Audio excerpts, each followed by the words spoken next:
बच्चों, अगर आप भी यूपी बोर्ड क्लास 10th में हो और मानचित्र को लेकर बहुत ही परेशान है कि सर हम मानचित्र में 10 में से 10 नंबर कैसे स्कोर करें। देखिए, हमारे साथ भी बहुत बच्चों ने, हमारे चैनल के बहुत बच्चों ने कमेंट किया था कि सर सब तो हो जा रहा है, लेकिन सर मानचित्र में कैसे 10 के 10 नंबर स्कोर करें, सर इसके क्वेश्चन कहाँ से आते हैं, सर चीज़ें कैसे होती हैं।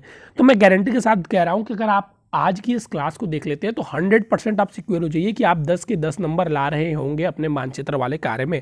वहाँ पे चीज़ें कहाँ से पढ़नी है, क्वेश्चन कैसे आते हैं, कहाँ से आते हैं, मैं कुछ क्वेश्चन भी लेके आऊँ आपके साथ यहाँ पे। आज सारी चीज़ें मैं यहाँ पे शेयर करने वाला हूँ और फिर एक दिन मैं आपके साथ ये भी शेयर करूँगा कि आखिर मानचित्र भरना कैसे है। पहले तो आज हम लोग वो चीज़ें डिस्कस करने वाले हैं कि आखिर मानचित्र में क्वेश्चन कैसे आते हैं। ये एक बहुत बड़ी समस्या होती है। मानचित्र भरना बहुत ही आसान काम है, 5 मिनट में आपको बता दूंगा, 5 मिनट में आपकी चीज़ें क्लियर हो जाएंगी। लेकिन सबसे पहले क्वेश्चन को तैयार करना होता है। देखिए, सबसे पहले होते हैं कि देखिए मानचित्र में साफ साफ यहाँ पे लिखा है नाम लिखने पर 2.5 नंबर मिलेंगे और अंक और 2.5 नंबर उसमें, जैसे मान लीजिए आपको ये मैप दिया हुआ है, ठीक है। अगर मैं आपको सपोज दिखाऊं, एक सेकेंड, थोड़ा सा मुझे पेज यहाँ पे एक्स्ट्रा लेना पड़ेगा। मान लीजिए जैसे आपका ये इंडिया का मैप है, ठीक है। यहाँ पे बच्चों थोड़ा सा स्पेस भी कम है तो मैं उतनी अच्छी ड्राइंग कर नहीं पाऊँगा और ड्राइंग भी मेरी कुछ उतनी अच्छी है नहीं, लेकिन जैसे भी बन पाता है मैं आपको समझाने का पूरा प्रयास करता हूँ। नहीं बन पा रहा है इसमें, ठीक है। एक तो पेंसिल भी नहीं है ना। चलिए मैं एक बार फिर से ट्राई कर लेता हूँ, ठीक है। तो जैसे मान लीजिए ये आपका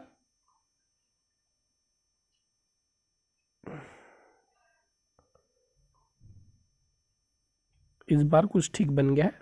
चलिए इतना हम लोग पढ़ लेंगे इतने से। जैसे मान लीजिए ये आपका मानचित्र हो गया, ठीक है। तो यहाँ पे आपको जैसे दिया हुआ है वह स्थान जहाँ उत्तर प्रदेश का उच्च न्यायालय स्थित हो। उत्तर प्रदेश का उच्च न्यायालय कहाँ स्थित है, सबसे पहले तो आपको ये पता होना चाहिए। फिर उसके बाद से इसमें मानचित्र में आपको उससे भरना होता है, तो वो चीज़ें मैं आपको भी बताऊंगा, उसकी आप चिंता मत कीजिए। और कैसे भरना है तो देखिए, ऐसे पॉइंट डार्क करके सर्कल कर देना है। यहाँ पे चिन्ह आपको भी बताया हुआ है कि इस प्रकार से आपको मैप में भरना है। अब बातों को समझिए। अगर हम लोग बोले सर ये क्वेश्चंस आते कहाँ से हैं, तो देखिए ये क्वेश्चन कोई फिक्स नहीं है बच्चों कहाँ से आते हैं, लेकिन मैं आपको वो चीज़ें बताऊंगा जिसे पढ़ने के बाद से, या आप कहेंगे तो मैं ही आपके लिए चीज़ें उपलब्ध करा दूंगा जिसे आप पढ़ लेंगे तो आपकी चीज़ें खत्म हो जाएंगी, वहीं से मानचित्र के क्वेश्चन आएंगे। जैसे मैं आज कह सकता हूँ, आज मैं आपके लिए 10 लाया हूँ हिस्ट्री के क्वेश्चन मानचित्र का, ठीक है। और 10 क्वेश्चन आपके लिए लेके आए हूँ ज्योग्राफी और सिविक्स वाले पार्ट का, ठीक है। अगर इन 10 को जो बच्चे कर लेते हैं 10-10 यानी कि 20, तो वो 4 नंबर अपना ऐसा है, 4 क्वेश्चन मानचित्र का अपना सिक्योर कर लेंगे, यानी कि 4 नंबर उनका पक्का आ जाएगा। तो मानचित्र में देखिए बेसिकली जैसे आप उत्तर प्रदेश का पेपर है तो उत्तर प्रदेश से प्रश्न आते हैं, ठीक है। जैसे देखिए पहला क्वेश्चन है उत्तर प्रदेश का उच्च न्यायालय कहाँ स्थित है, वह स्थान जहाँ महात्मा गांधी का जन्म हुआ था, ठीक है। तो ये देखिए छोटे छोटे क्वेश्चन है। जैसे अगर आप इंग्लिश में पढ़े होंगे तो पोरबंदर, गुजरात, ये सारी चीज़ हम लोग पढ़ चुके हैं। लेकिन वह स्थान जहाँ जलियांवाला बाग स्थित है, जलिया स्थित है, ठीक है, जहाँ, सॉरी माफ़ कीजिएगा, वह स्थान जहाँ लाल किला स्थित है। तो लाल किला सबको पता है कहाँ स्थित है, दिल्ली में स्थित है। तो ऐसे ही नॉर्मल क्वेश्चन आपसे आते हैं। जैसे सूर्य मंदिर कहाँ स्थित है, तो कोणार्क का सूर्य मंदिर। तो आपको ऐसे ऐसे ही क्वेश्चन आपसे पहले पूछेगा, ठीक है। वह नगर जो ब्रिटिश भारत में दिल्ली से पहले भारत की राजधानी हुआ करता था, सर कलकत्ता।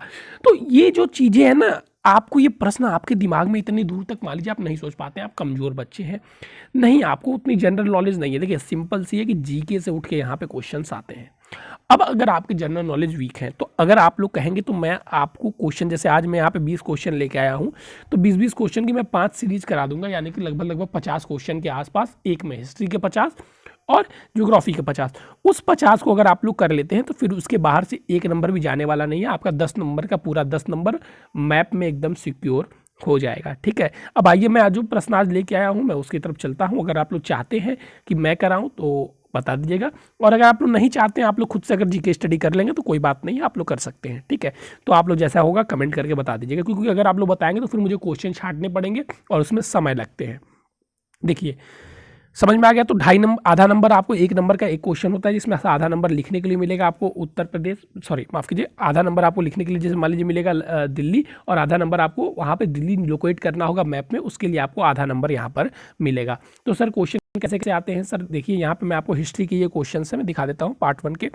वह स्थान जहाँ उत्तर प्रदेश का न्यायालय स्थित है, वह स्थान जहाँ महात्मा गांधी का जन्म हुआ था, वह स्थान जहाँ लाल किला स्थित है, वह नगर जहाँ सूर्य मंदिर स्थित है, वह नगर जो ब्रिटिश भारत में दिल्ली से पहले भारत की राजधानी हुआ करता था, ठीक है। फिर देखिए अभी मैं ज्योग्राफी पे आऊँगा, कुछ क्वेश्चन और देख लेते हैं। वह नगर जहाँ ताजमहल स्थित है, सबको पता है। वह स्थान जहाँ इमामाबाड़ा स्थित है, वह नगर जहाँ मदन मोहन मालवीय की जन्मभूमि है, वह स्थान जहाँ इंडिया गेट स्थित है, वह स्थान जहाँ काशी हिंदू विश्वविद्यालय स्थित है। देख सकते हैं, अगर आप देखेंगे तो हमको लग रहा है ये क्वेश्चन, ये आंसर सबको आ रहा होगा, ये आंसर सबको आ रहा होगा, ये आंसर सबको आ रहा होगा। ये 2 क्वेश्चन में बच्चे परेशान होंगे, ठीक है। तो ये 2 क्वेश्चन आपको कैसे आएंगे? तो ऐसे ऐसे क्वेश्चन जब मैं आपको करवा दूंगा तो आप आसानी से कर पाएंगे, ठीक है। चलिए, ये हो गए हमारे हिस्ट्री वाले पोर्शन के। अब सर जी आ जाइए थोड़ा ज्योग्राफी वाले पे। तो ज्योग्राफी वाले पे देखिए, हिस्ट्री वाले पोर्शन पे तो जीके आसानी से, जो बच्चा नहीं भी पढ़ा हुआ है तो जीके के 2-3 क्वेश्चन तो कम, 2 क्वेश्चन तो कर पाएगा वो आसानी से, ठीक है। लेकिन अगर ज्योग्राफी में वो नहीं पढ़ता है तो फिर उसको दिक्कत हो सकती है। कैसे सर? देखिए, आप क्वेश्चन खुद पढ़ के देखिए, और ये भी क्वेश्चन मैं कोई बना के अपने से नहीं लाया हुआ, आपके पेपर में आए हुए ही क्वेश्चन है। देखिए, महादेव पहाड़ियाँ चिन्ह द्वारा नाम सहित दर्शाइए। ये जो पहाड़ियाँ हैं, ये महादेव पहाड़ियाँ, तो सबसे पहले तो आपको पता होना चाहिए महादेव पहाड़ियाँ कहाँ है। सबसे पहले अगर आपको यही नहीं पता कि महादेव पहाड़ियाँ कहाँ है, तो देखिए आप चिन्ह द्वारा कहाँ दिखाएंगे। देखिए, अवरती पहाड़ियाँ चिन्ह द्वारा नाम सहित दर्शाइए। अब आप नाम कहाँ लिखे? पहले नाम आपको लिखना है। अब नाम लिखने पे आपको 1 नंबर मिलेगा, और नाम लिखने के बाद से उसको दर्शाने का आधा नंबर मिलेगा। कहीं कहीं देखिए, जैसे कोयला उत्पादन का क्षेत्र चिन्ह द्वारा दर्शाइए, तो ये कोयला उत्पादन क्षेत्र तो मान लीजिए झारखंड है, तो यहाँ पे आपको झारखंड लिखना होगा और झारखंड को दर्शाना होगा। लेकिन जब आपको वो चीज़ें पता ही नहीं तो आप कैसे दर्शा पाएंगे? देखिए क्वेश्चन इसमें से देखिए आप कितने क्वेश्चन कर पा रहे हैं, ऐसे ही क्वेश्चन रहेगा। देखिए मैं आपके पास 2 पेपर के क्वेश्चन लेके आया हूँ, पहले ये भी दिखा रहा हूँ और वो भी दिखा रहा हूँ। आप देखिए आप कितने क्वेश्चन कर पा रहे हैं। महादेव पहाड़ियाँ चिन्ह द्वारा नाम सहित दर्शाइए, महानदी चिन्ह द्वारा नाम सहित दर्शाइए, एक प्रमुख चाय उत्पादन क्षेत्र चिन्ह द्वारा दर्शाइए। अब मुझे नहीं लगता कि ये भी बच्चे कर पाएंगे, जबकि ये एक इजी क्वेश्चन है कि भाई असम आसानी से दर्शा सकते हैं। छत्तीसगढ़ राज्य की राजधानी को चिन्ह द्वारा, ये भी एक इजी क्वेश्चन है। और नरौरा परमाणु ऊर्जा उत्पादन के चिन्ह द्वारा दर्शाइए, चिन्ह द्वारा नाम सहित दर्शाइए। तो इसमें भी आपको नाम याद करने पड़ेंगे और इसमें भी आपको चिन्ह याद करने पड़ेंगे। तो सर समस्या कहाँ हो रही है? सर समस्या इसमें हो रही है कि ये नामें हमें नहीं याद है, ये नहीं पता कहाँ है, तो ये कैसे पता चलेंगे? ऐसे क्वेश्चन, जैसे मैं आपको क्वेश्चन करवा दिया, उत्तर करवा दिया, तो आप जाके आसानी से उसके क्वेश्चन उत्तर दे सकते हैं। मैं उत्तर भी करवाऊंगा, ठीक है।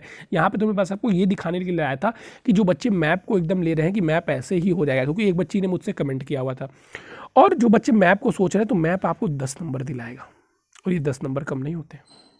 और जो बच्चे मजाक में मैप को ले रहे हैं तो भाई साहब 50 में से 10 नंबर तुमको मैप दिला रहा है, यानी कि 40 नंबर का पेपर तुम्हारे लिए पहले ही बन जाएगा। और 20 नंबर बहुविकल्पीय 30। और इसमें जब पढ़ोगे तो ये बहुविकल्पीय में भी हेल्प करेगा कि नहीं करेगा? बिल्कुल सर, बहुविकल्पीय में भी हेल्प करेगा।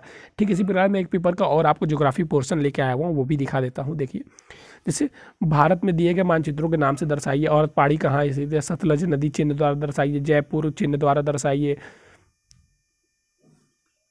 सीमेंट उद्योग का एक केंद्र चिन्ह द्वारा दर्शाइए, कोयला उत्पादन क्षेत्र चिन्ह द्वारा दर्शाइए।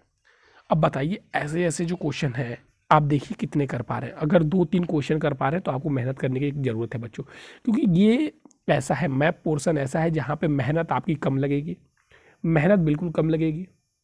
क्वेश्चन कुछ फिक्स होते हैं, ठीक है, मेहनत बिल्कुल कम लगेगी और आपको यहाँ से नंबर अधिक गेन होगा, ठीक है, नंबर अधिक गेन होगा। तो इस पर ज़रूर से काम कीजिए। और अगर आप लोग कहते हैं तो मैं आप लोगों को ज़रूर करवा दूंगा। मैं कह रहा हूँ ना, 5 सेट हिस्ट्री के, 5-7 सेट कर लीजिएगा। 7 सेट नहीं, मैंने क्या बोला, यहाँ पे ध्यान दीजिए। मैं आपको बस जितना बता रहा हूँ उतना ध्यान दीजिए। मैं 5 सेट आपको हिस्ट्री के अगर करा दूंगा, 5 सेट हिस्ट्री के, जिसमें 10-10 क्वेश्चन के आसपास रहेंगे, मान लीजिए 10 क्वेश्चन रहेंगे, यानी कि 50 क्वेश्चन हिस्ट्री के करा दूंगा। और 5 सेट ज्योग्राफी के, 5 वीडियो मतलब, उसमें भी 10-10 क्वेश्चन के हिसाब से आपके 50 क्वेश्चन हो जाएंगे, यानी कि 50-50 टोटल। अगर मैं आपको 100 क्वेश्चन करवा दूंगा तो इन्हीं 100 क्वेश्चन में से आपके वो 10 क्वेश्चन निकल के आ रहे होंगे। अगर आप करना चाहते हैं तो सिंपली कमेंट कर दीजिएगा। बिना आपके कमेंट के मैं आगे नहीं बढ़ूंगा। आप कमेंट कर देते हैं तो मैं रिसर्च करूँगा और रिसर्च करके जल्दी ही चीज़ें आपको प्रोवाइड करा दूंगा, ठीक है। तो जितना जल्दी हो सके आप लोग कमेंट कीजिएगा, क्योंकि आप लोग कमेंट के बाद ही मैं तैयारी स्टार्ट करूँगा, ठीक है। चलिए बच्चों, आज के लिए था बस इतना ही। Thank you, have a nice day. अगर आप भी किसी और नए टॉपिक पे चाहते हैं वीडियो तो जरूर कमेंट कीजिए। नहीं तो हम तो जो इंपॉर्टेंट वीडियो करा रहे हैं, अगर आप उसको देखना चाहते हैं, चैप्टर वाइज, क्लास 10th की चैप्टर वाइज जो हम इंपॉर्टेंट क्वेश्चंस की वीडियो डाल रहे हैं, वो आपको प्लेलिस्ट में मिल जाएगी। जिन बच्चों ने अभी तक वो क्लासेस नहीं देखी, देख लीजिए, उस चैप्टर के वही क्वेश्चन आपके पेपर में आएंगे। चलिए बच्चों, आज के लिए था बस इतना ही। Thank you, have a nice day. फिर मिलेंगे नए और इंपॉर्टेंट टॉपिक के साथ। अगर आपने चैनल को सब्सक्राइब नहीं किया है तो 2023 यूपी बोर्ड के एग्जाम के लिए ये बहुत इंपॉर्टेंट चैनल है, इसको अनसब्सक्राइब करना ना भूलें। अगर आप इसको सब्सक्राइब नहीं किया तो समझ जाइए आप अपने एग्जामिनेशन में 10 से 15 नंबर ऐसे ही खो रहे होंगे। चलिए बच्चों, आज के लिए बस इतना ही। Thank you, have a nice day. फिर मिलेंगे नए और इंपॉर्टेंट टॉपिक के साथ।